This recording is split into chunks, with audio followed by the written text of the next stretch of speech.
इंदौर के अभय प्रशॉल में स्थित मीडिया बॉक्स में भाजपा प्रदेश प्रवक्ता नरेंद्र सलूजा ने आज मीडिया से चर्चा की। इस दौरान उन्होंने कांग्रेस पर जमकर निशाना साधते हुए कहा कि कांग्रेस का भगवान राम विरोधी चेहरा लगातार सामने आ रहा है। लगातार कांग्रेस के नेता भगवान राम और सनातन धर्म का अपमान कर रहे हैं। हर चुनाव की तरह इस चुनाव में भी कांग्रेस का तुष्टीकरण का एजेंडा सामने आ चुका है। खुद को हनुमान भक्त बताने वाले कमलनाथ जवाब दे कि भगवान राम के इस अपमान पर वो अपनी पार्टी के दोषी नेताओं पर क्या कार्रवाई करेंगे। मीडिया से चर्चा में उन्होंने कहा कि कांग्रेस का भगवान राम विरोधी चेहरा देश व प्रदेश की जनता ने कई बार देखा है। हमने देखा है कि किस प्रकार उन्होंने भगवान राम के मंदिर का विरोध किया, राम मंदिर के निर्माण में लगातार बाधाएं पहुंचाई, राम सेतु को काल्पनिक भी बताया, झूठे शपथ पत्र दिए और उनके नेताओं ने किस प्रकार अयोध्या में भगवान राम की जन्मभूमि पर मंदिर के स्थान पर अस्पताल व अन्य निर्माण किए जाने के कई बार बयान दिए। बाबरी मस्जिद के दोबारा निर्माण का संकल्प भी लिया। हमने ये भी देखा है कि ईडी गठबंधन के लोगों ने किस प्रकार सनातन धर्म को डेंगू, मलेरिया, कोरोना वायरस और HIV पॉजिटिव तक बताया, इसे नष्ट करने की बात तक कही और कांग्रेस के राष्ट्रीय अध्यक्ष मल्लिकार्जुन खड़गे के कर्नाटक के मंत्री प्रियंक खड़गे ने भी उदयनिधि स्टालिन व एक के राजा के इस तरह के बयानों का समर्थन किया। हमने ये भी देखा कि पूरी कांग्रेस इस मामले में मौन रही। किसी ने भी सनातन धर्म को नष्ट करने वाले इन बयानों का विरोध तक नहीं किया। मध्य प्रदेश में भी कमलनाथ जी से लेकर दिग्विजय सिंह तक सभी कांग्रेस के नेता इस मामले में मौन रहे। उन्होंने कहा कि हमने देखा है कि जब देश के 130 करोड़ जनता 22 जनवरी 2024 को अयोध्या में रामलीला की मूर्ति की प्राण प्रतिष्ठा की तिथि घोषित होने पर हर्ष व्यक्त कर रही है, उसे लेकर देश भर में, प्रदेश भर में होर्डिंग्स भी लगे हैं। तो हमने ये भी देखा है कि कांग्रेस ने उसकी चुनाव आयोग को शिकायत दर्ज करवा दी। भगवान राम के मंदिर और महाकाल लोक के होर्डिंग तत्काल हटवाए जाए। इस शिकायत से कांग्रेस का राम विरोधी चेहरा एक बार फिर सामने आया है।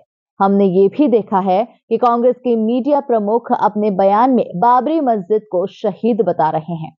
कांग्रेस यहां पर ही नहीं रुक रही है। अब खंडवा के कांग्रेस प्रत्याशी कुंदन मालवीय की सभा में बेहद आपत्तिजनक तरीके से सियापति हनुमान की जय के नारे लग रहे हैं। आश्चर्यजनक है कि तमाम कांग्रेस के नेता मंच पर मौजूद रहते हैं, लेकिन इस तरह के नारों पर कोई भी आपत्ति दर्ज नहीं करता है।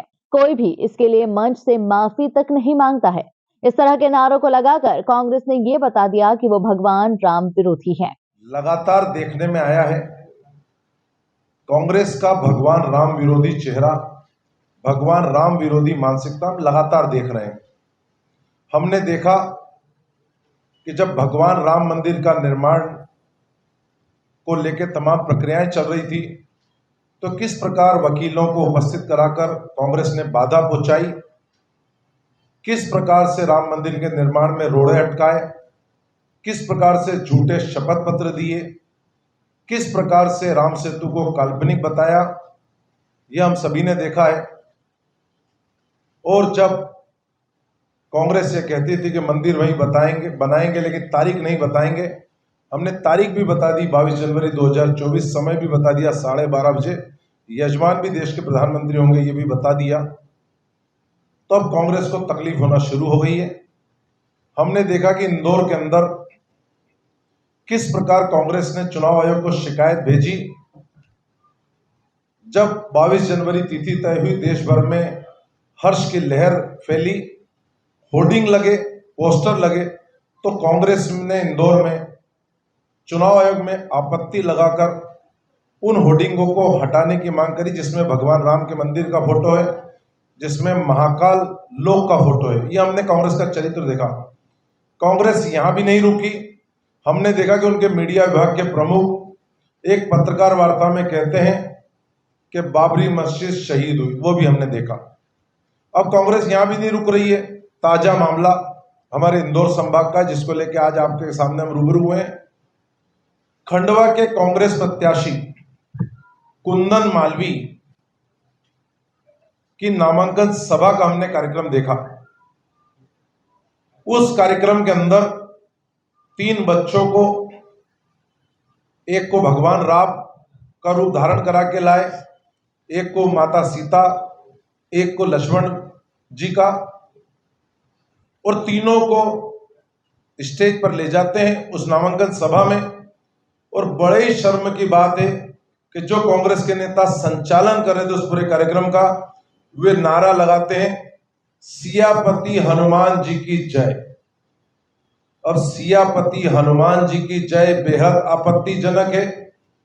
यह सिर्फ भगवान राम का अपमान नहीं है, माता सीता का भी अपमान है, हनुमान जी का भी अपमान है। सबको पता है सियापति भगवान रामचंद्र है। और बड़े आश्चर्य की बात है, जब वीडियो में नारे लग रहे थे तो कांग्रेस के प्रत्याशी से लेकर तमाम कांग्रेस के नेता मंच पर मौजूद थे। एक ने भी इस पर आपत्ति दर्ज नहीं कराई, एक ने भी इसको लेके खेद व्यक्त नहीं किया, एक ने भी माफी नहीं मांगी। खुलेआम वीडियो हम आपको भी देंगे, खुलेआम वीडियो उसमें नारे लग रहे हैं सियापति हनुमान जी की जय।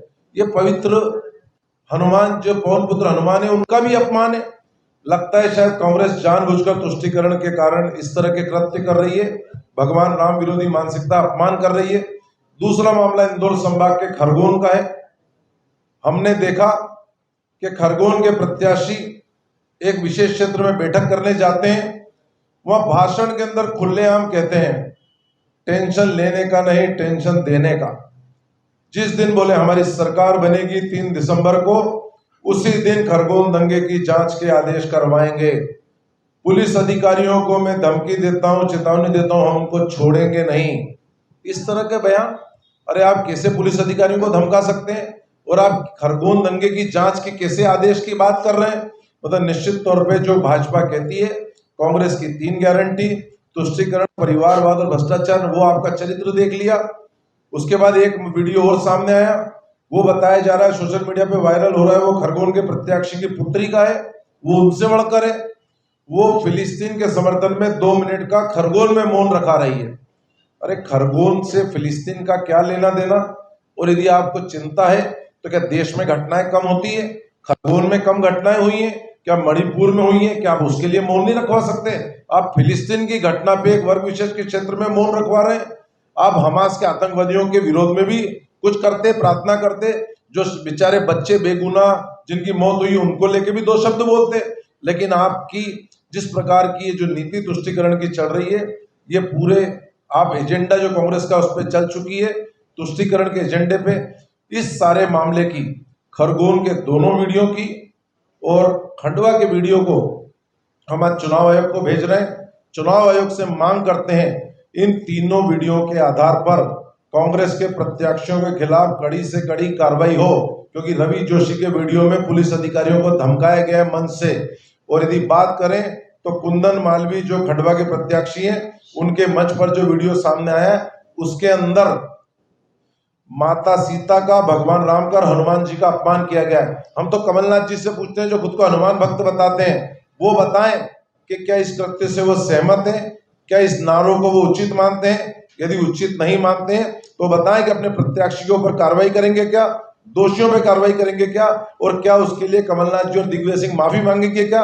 ये वही लोग हैं जब सनातन धर्म को गालियां पड़ रही थी, जब इनके इंडी गठबंधन के उदयनिधि स्टालिन और AK राजा सनातन धर्म को dengue, malaria, corona virus, HIV positive बता रहे थे, नष्ट करने की बात कर रहे थे, तब भी ये लोग मौन है और आज इस घटना पर भी मौन है। हम इनसे जवाब मांगते हैं कि कमलनाथ जी, दिग्विजय सिंह जवाब दें, क्या कार्रवाई करेंगे। और हम चुनाव आयोग में भी आज सब प्रमाण ये वीडियो भेजकर इसकी शिकायत दर्ज करें। इस तरह के नारों से न सिर्फ उन्होंने भगवान राम का अपमान किया है, अपितु माता सीता का भी अपमान किया है, पवन पुत्र हनुमान का भी अपमान किया गया है। ऐसा लग रहा है कि कांग्रेस अपने तुष्टीकरण के एजेंडे पर वापस लौट आई है। भाजपा शुरू से ही कहती आई है कि कांग्रेस की 3 गारंटी है, तुष्टीकरण, परिवारवाद और भ्रष्टाचार। ऐसा लगता है कि कांग्रेस की तुष्टीकरण की नीति के कारण कांग्रेस के नेताओं ने जानबूझकर इस तरह के नारे लगाए हैं। भाजपा खुद को हनुमान भक्त बताने वाले कमलनाथ जी से सवाल करती है कि वो ये बताएं, क्या इस तरह के नारों से वो सहमत है? क्या ये उचित है? क्या इस तरह के नारों के बाद वो अपने कांग्रेस के प्रत्याशी और कांग्रेस के नेताओं पर कार्रवाई करेंगे? इंदौर से द नेशन टाइम्स की रिपोर्ट।